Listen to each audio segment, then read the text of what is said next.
Then the children of Israel, the whole congregation, came to the wilderness of Zin in the first month, and the people stayed in Kadesh, and Miriam died there and was buried there. Now there was no water for the congregation, so they gathered together against Moses and Aaron, and the people contended with Moses and spoke, saying, "If only we had died when our brethren died before the Lord. Why have you brought up the assembly of the Lord into this wilderness, that we and our animals should die here? And why have you made us come up out of Egypt to bring us to this evil place? It is not a place of grain or figs or vines or pomegranates, nor is there any water to drink." So Moses and Aaron went from the presence of the assembly to the door of the tabernacle of meeting, and they fell on their faces, and the glory of the Lord appeared to them. Then the Lord spoke to Moses, saying, "Take the rod, you and your brother Aaron, gather the congregation together. Speak to the rock before their eyes, and it will yield its water. Thus you shall bring water for them out of the rock, and give drink to the congregation and their animals." So Moses took the rod from before the Lord, as he commanded him.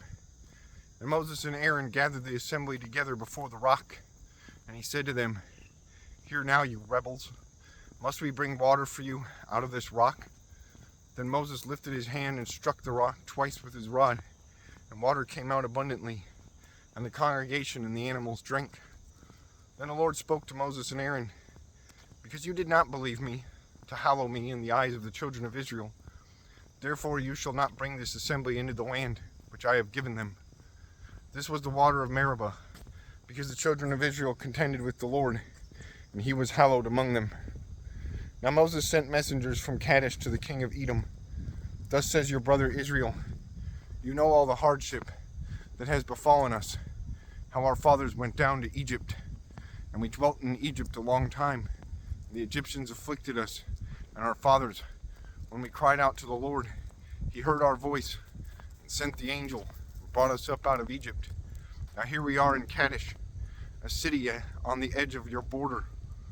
Please let us pass through your country. We will not pass through fields or vineyards, nor will we drink water from wells. We will go along the king's highway. We will not turn aside to the right hand or to the left until we have passed through your territory."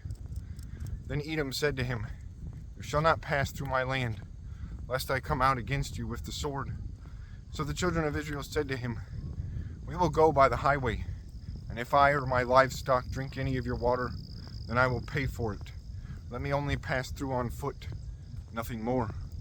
Then he said, "You shall not pass through on foot, nothing more." Then he said, "You shall not pass through." So Edom came out against them with many men and with a strong hand. Thus Edom refused to give Israel a passage through his territory. So Israel turned away from him. Now the children of Israel, the whole congregation, journeyed from Kadesh and came to Mount Hor. And the Lord spoke to Moses and Aaron in Mount Hor by the border of the land of Edom, saying, "Aaron shall be gathered to his people, for he shall not enter the land which I have given to the children of Israel, because you rebelled against me, against my word at the water of Meribah. Take Aaron and Eleazar his son, and bring them up to Mount Hor. Strip Aaron of his garments, and put them on Eleazar his son, for Aaron shall be gathered to his people, and die there."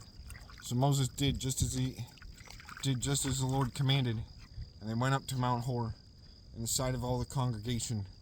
Moses stripped Aaron of his garments, put them on Eleazar his son, and Aaron died there on the top of the mountain. Then Moses and Eleazar came down from the mountain. Now when all the congregation saw that Aaron was dead, all the house of Israel mourned for Aaron 30 days.